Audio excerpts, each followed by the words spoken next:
దేవుని పరిశుద్ధ గ్రంథంలో నుండి ఆదికాండము 6వ అధ్యాయము ఒక ఆశ్చర్యమైన దేవుని లేఖన భాగాన్ని ధ్యానం చేసుకుందాం కొన్ని నిమిషాలు. దేవుడు భూమి మీద తన పోలికలో తన స్వరూపంలో మానవ జాతిని సృజించిన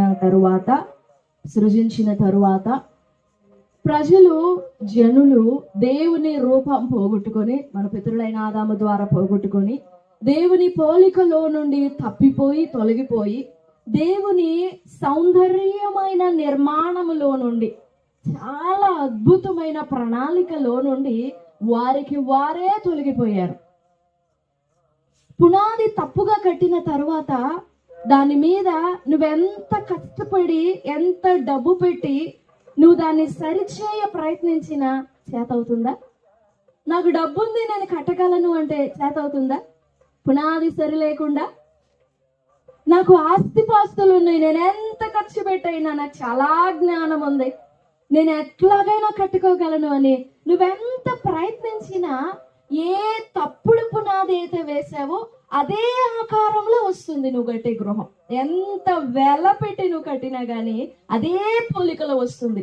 నా మాట అర్థమవుతుందా? నా మాట నిజమేనా? పునాది ఎలాగుంటే అట్లాగే కడతాం ఇంటిని. ఇల్లు కట్టబడే విధానం అదే కదా. కొంచెం తప్పుపోయినా, 1 ఇంచు తప్పుపోయినా కట్టగలమా? మొత్తం కూలిపోతుంది.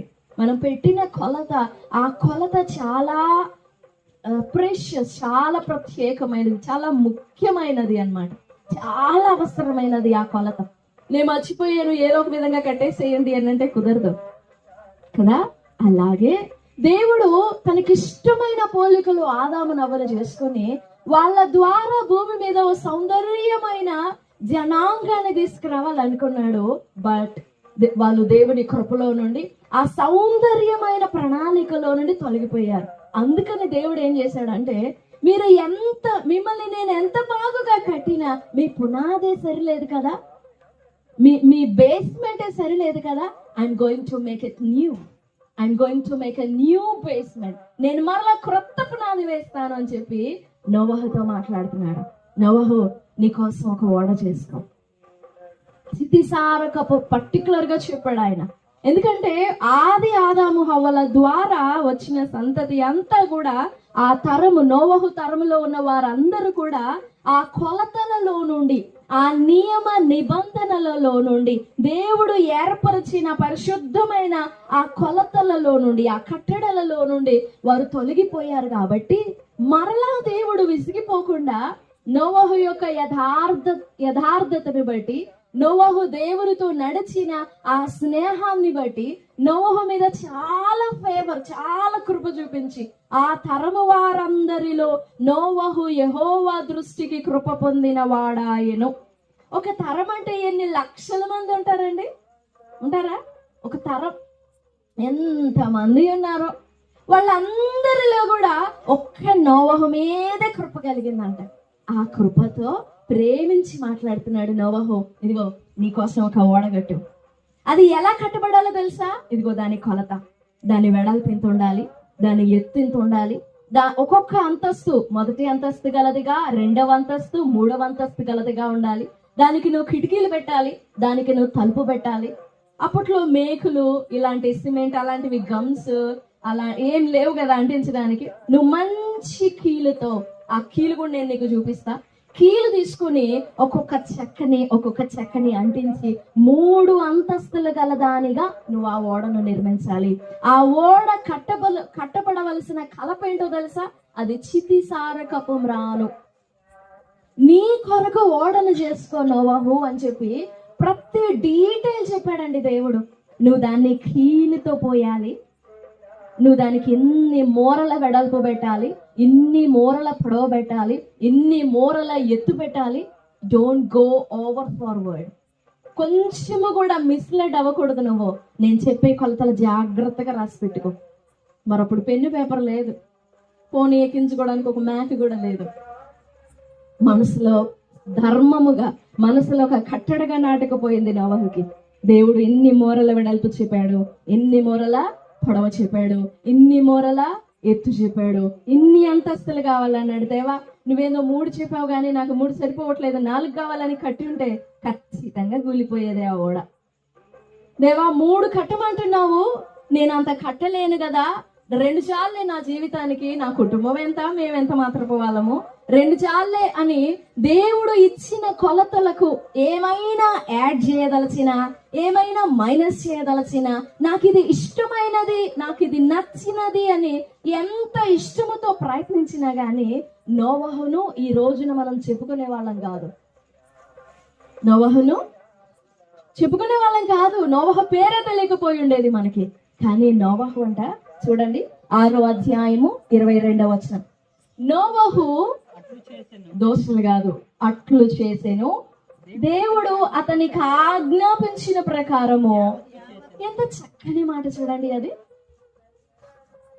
ఏదైనా తోటలో ఆదాము హవ్వలకి ఒక బాధ్యత అప్పగించాడు. ఇదిగో మీరు దీన్ని సేద్యం చేయండి, మీరు దీన్ని కాపు చేయండి, మీరు అభివృద్ధి పొందండి, మీరు నిండించండి, మీరు ఫలించండి, మీరు విస్తరించండి, మీరు ఆశీర్వదింపబడండి. ఒక్క భాష కూడా అర్థం కాల వాళ్ళకి. చెప్పినట్లుగా చేయలేకపోయారు ఆదాము హవ్వలు. కానీ నోవహు దేవుడు అతనికి ఆజ్ఞాపించిన ప్రకారము యావత్తు అండి. ఎంత కీలు పూయాలి దేవా, ఎంత మందాన కీలు పూయాలి. I don't know. ఆ జల ప్రళయము ఎంత భారమైనదిగా ఉంటుందో నోవహుకు తెలియదు, దేవునికి తెలుసు. ఆ ఓడ ఎలాంటి అలల చేత, ఎలాంటి నీటి ఉధృతకు కొట్టుకుని నిలబడాలో నోవహుకు తెలియదు, దేవునికి తెలుసు. ఆ ఓడ ఏ పర్వతానికి ఢీ కొట్టుకోవాలి, ఏ చెట్లకి తగలాలి, ఎలా కొట్టబడినా గాని దెబ్బ తగలకుండా ఆ పూసిన కీలు నానిపోయి, మట్టేనండి మట్టి, ఆ పూసిన మట్టి ఆరిపోయి నానిపోయి ముద్ద అయిపోయి ఏ చెక్కకి ఆ చెక్క విడిపోకుండా దేవుడు చెప్పిన కొలతలతో నిర్మించాలి. ఎంత జాగ్రత్తగా గైకొన్నాడో దేవుని మాటలని, ఎంత ప్రేమగా లోబడ్డాడో దేవుని మాటకి యావత్తు. And then Noah according to all that God commanded him, so did he. According to the Lord's measurements, according to the Lord's word, according to his measurements, he did whatever God commanded him to do. యావత్తు చేశాడండి. మన జీవితంలో అది గృహం అవని, కుటుంబం అవని, జీవితం అవని, అది ఏదైనా కానీ శాశ్వత కాలమునకు, అనేక సంవత్సరాలకి, శాశ్వత కాలానికి ఎన్ని తుఫానులు వచ్చినా, ఎంత వరద వచ్చినా, బలమైన గాలి వచ్చి కొట్టినా, పోనీ ఆ కుటుంబంలోనే సమస్యలు వచ్చినా, ఆ కుటుంబంలోనే అరమరికలు వచ్చినా, వేదనలు కలిగిన, శ్రమలు కలిగిన, ఆ కుటుంబము చెదిరిపోకుండా, ఎక్కడదక్కడ విడిపోకుండా సమాధానముగా, ఐక్యముగా, ఆశీర్వాదముతో నిండి ఉండాలి అని అంటే అది గృహము కానివ్వు, అది కుటుంబము కానివ్వు, అది జీవితము కానివ్వు, దేవుని కొలతలతో నిర్మింపబడాలి. ఈ ఇంటికి ఎంత వెడల్పు పెట్టాలి, ఎంత పొడవు పెట్టాలి అనేది కాదు, దేవుని మాటే కొలత. దేవుని మాటే కొలత, దేవుని వాక్యమే కొలత, దేవుని ఆజ్ఞయే కొలత. నువ్వు ఆ కొలతతో, వాక్యం అనే కొలతతో నిర్మించావా, నోవహు కాలంలోని జల ప్రళయం రాని నీ ఇల్లు కూలిపోదు. లోతు కాలంలోని అగ్ని గంధకములు రాని నీ ఇల్లు కూలిపోదు, కాల్చబడదు. అగ్ని వచ్చి దాని మీద కాలిపోనట్లుగా బహు విస్తారముగా ఎక్కువైన అగ్ని వచ్చి కొట్టినా గాని ఆ ఇల్లు కదిలిపోతాదా? కదిలిపోదు. ఎందుకు అనంటే అడుగడుగున ప్రతి మూల, ప్రతి వెడల్పు, ప్రతి పొడవు, ప్రతి ఎత్తు, అడుగడుగున ఇటుక మీద ఇటుక, ఇటుక మీద ఇటుక, ఇటుక మీద ఇటుక, ఎంత సిమెంట్ బట్టి ఉంటుందో ఈ ఇంటికి కదా, ఎన్ని కట్టలు బట్టి ఉంటుందో. అలాగే దేవుని కొలతలతో నిర్మింపబడితే ఒక్కొక్క మాట ఎంత అద్భుతంగా నిర్మించబడుతుందోనండి. ఒక ఒక భౌతికమైన ఈ గృహాన్ని కట్టడాన్ని నిర్మించడానికి దీని వెనుక ఎంత కష్టం ఉంటది, ఎంత కష్టం ఉంది, ఎంత ఖర్చు ఉంది. డబ్బు రూపకంగా ఉంది, శరీర కష్టము ఉండింది, మానసిక కష్టము ఉండింది. అవునా? మానసిక కష్టము. ఓ భౌతికమైన గృహము కట్టడానికి ఎంత ప్రయాసపడినాం కదా.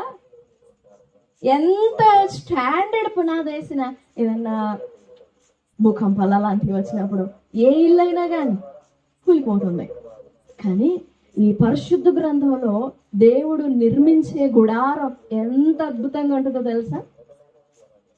నేను మీకు స్థలము సిద్ధపరుస్తానని చెప్పిన దేవుడు ఎంత ఆశ్చర్యంగా, ఎంత శాశ్వతంగా మన కోసం గుడారం నిర్మించాడు తెలుసా? యోహాను సువార్త 14వ అధ్యాయము 2వ వచనం చదువుతాం. నా తండ్రి ఇంట అనేక నివాసములు కలవు, లేని ఎడల చెప్పుదును, స్థలము సిద్ధపరచి వెళ్ళుచున్నాను. నేను వెళ్ళి మీకు స్థలము సిద్ధపరచిన ఎడల నేనుండు స్థలములో మీరును ఉండులాగున మరలా వచ్చి నా యొద్ద నుండుటకు. ఇప్పుడు మరలా ప్రకటన గ్రంథంలోనికి వద్దాం. ప్రకటన గ్రంథము 21వ అధ్యాయము 3వ వచనం. అప్పుడు ఇదిగో దేవుని నివాసము మనుషులతో కూడా ఉన్నది, ఆయన వారితో కాపురముండును, వారాయన ప్రజలయ్యుందురు, దేవుడు తానే వారి దేవుడయ్యుండి.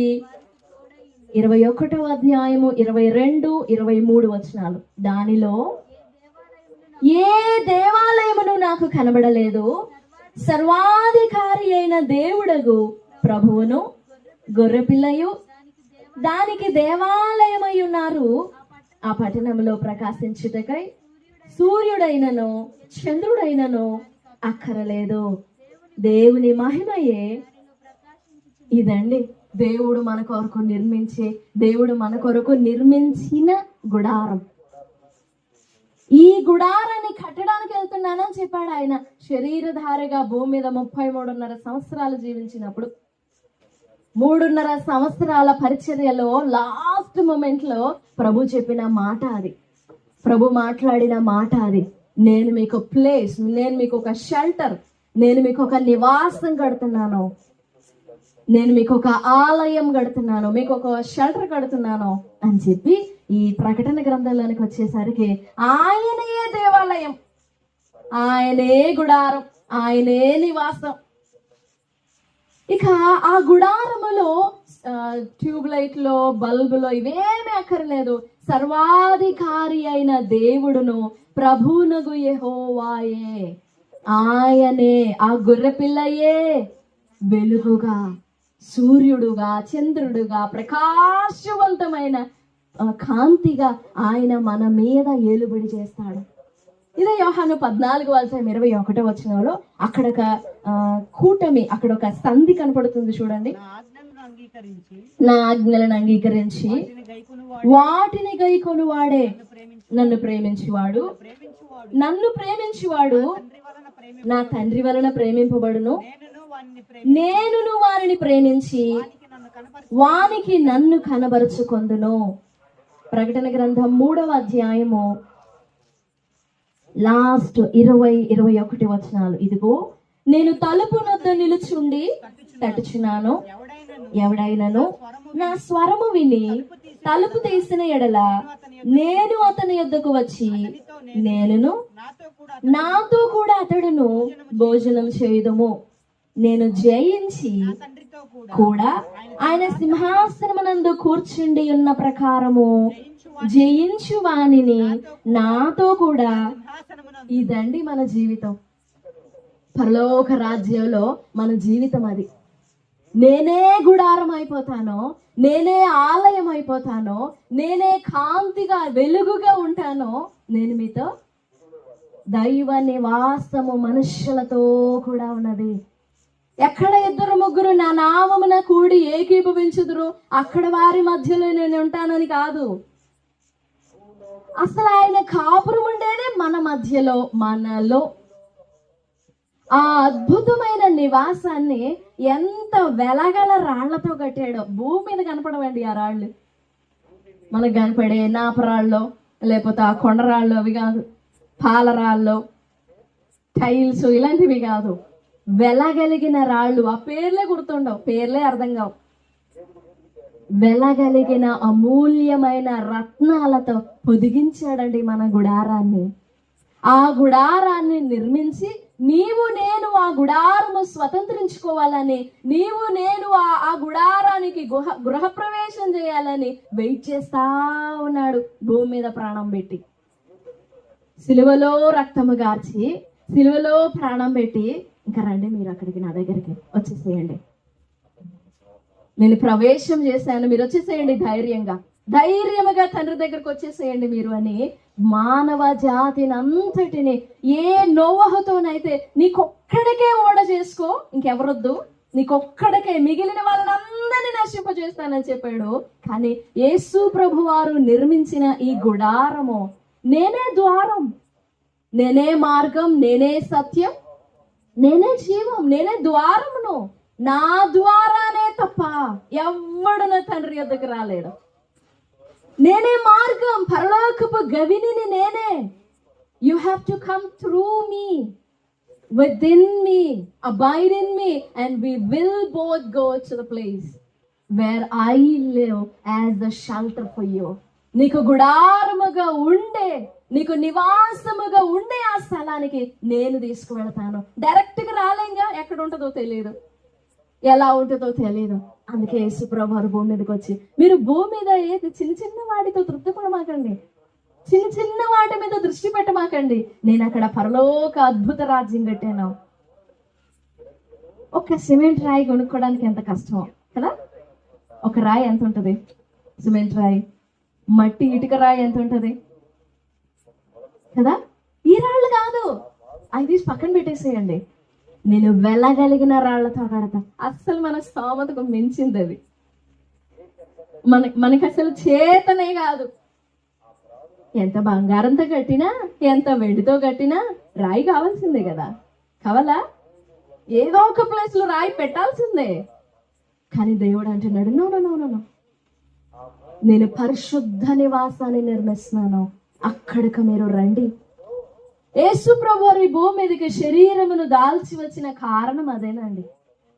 మీకు గృహాలు లేకపోతే గృహం ఇస్తా, సంతానం లేకపోతే సంతానం ఇస్తా, ఉద్యోగం లేకపోతే ఉద్యోగం ఇస్తా, రోగములు ఉంటే స్వస్థపరుస్తా.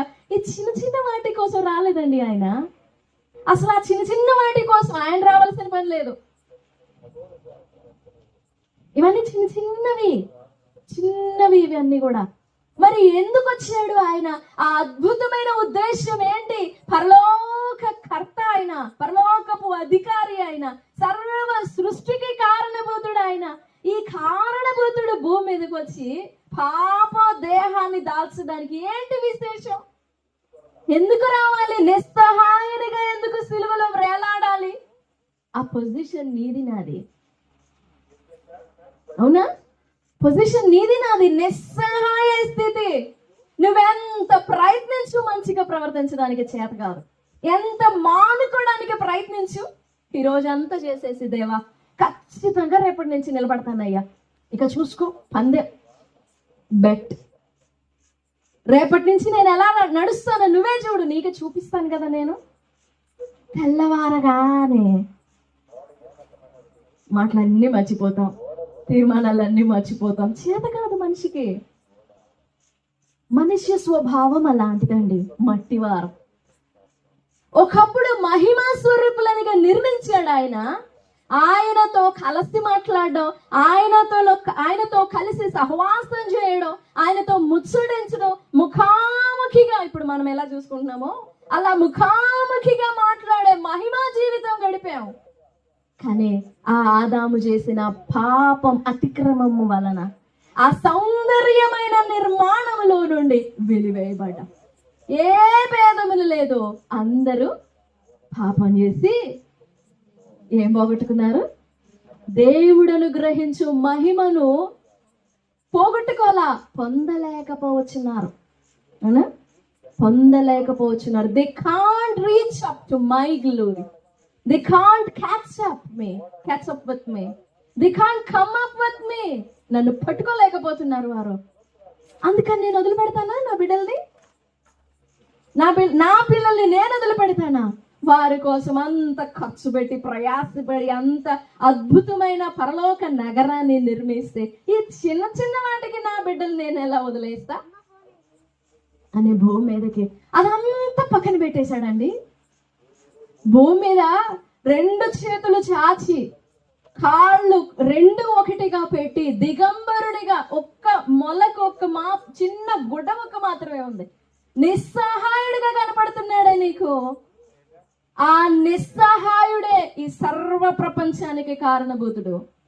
ఆ నిస్సహాయుడే, చేతగాని వాడు అనుకుంటున్నావు కదా, ఆ చేతగాని వాడే పరలోకమును నిర్మించి దాన్ని అట్లా పక్కన పెట్టి, ఓ నిమిషం అట్లా పక్కన పెట్టి నీ కోసం పరుగు వచ్చాడండి. తృణీకరిస్తావేమాను? యెషయా గ్రంథం 53వ అధ్యాయంలో ఉండింది, దేవుని వలన. అదెంత భయంకరమైన మాట చూడండి. 53వ అధ్యాయం, యెషయా గ్రంథం 53వ అధ్యాయం. దేవుని వలన బాధింపబడిన వ్యక్తినిగా, దేవుని వలన శిక్షింపబడిన వ్యక్తిగా ఈయన ఏం పాపం చేశాడో. 3వ వచనం, అతడు తృణీకరింపబడిన వాడును, ఆయన మనుష్యుల వలన విసర్జింపబడిన వాడును, వ్యసనాక్రాంతుడును, వ్యాధిని అనుభవించిన వాడుగాను, మనుషులు చూడనల్లని వాడుగాను ఉండెను. అతడు తృణీకరింపబడిన వాడు గనుక ఎన్నిక చేయకపోతే 4, నిశ్చయముగా అతడు మన రోగములను భరించెను, వ్యసనములను వహించెను. అయినను మనం చూసిన చూపండి, అయినను మొత్తబడిన వానిగాను, దేవుని వలన బాధింపబడిన వానిగాను, శ్రమ నొందిన వానిగాను. ఇది మనం ఎంచే పరిస్థితి. ఇది నా సర్వలోకం అలానే చూస్తుంది యేసు ప్రభు వారిని. బాధకరమైన విషయం ఏంటంటే క్రైస్తవులు మనం చెప్పుకొని వారు ఇంచుమించు అలానే చూస్తారు. సిలువ ప్రత్యక్షత లేని వారు కూడా అలానే చూస్తున్నారు. ఏదో జరిగింది, లేకపోతే దేవుడు ఎందుకు విడిచిపెడతాడు? ఆ పరలోకమును జస్ట్ ఒక నిమిషం అక్కడ పక్కన పెట్టాడండి. ఎందుకోసం? నీ కోసం, నా కోసమేనండి. మనం ఎలాంటి స్థితిలో ఉన్నా, ఎట్టివారమైనా, ఎలాంటి బుద్ధి గలవారమైనా, ప్రభు పరలోకము విడిచిపెట్టి నీ కోసం, నా కోసం వచ్చాడండి. ఎంత విలువ ఇచ్చాడో తెలుసా మనకి? మనం ఎవరైనా కొంచెం గొప్ప వాళ్ళు వస్తేనే కదా వాళ్ళు కొంచెం టైం కేటాయించి వాళ్ళతో మాట్లాడడానికి, పలకరించడానికి పరిగెడతాం. సామాన్యులు ఎవరన్నా వచ్చారనుకో, లోపల నుండి హాయ్ బాయ్ అని చెప్పేస్తాం, వందనాలు అనేస్తాం. అదే గొప్పవారు వచ్చారనుకోండి, నువ్వెంత ముఖ్యమైన పనిలో ఉన్నా దాన్ని అక్కడ పడేసి విసిరేసి వచ్చి దండాలండి, వందనాలండి, అలాగొచ్చాడండి మన దగ్గరికి. పరుగున వచ్చాడండి. కాలము సంపూర్ణమైనప్పుడు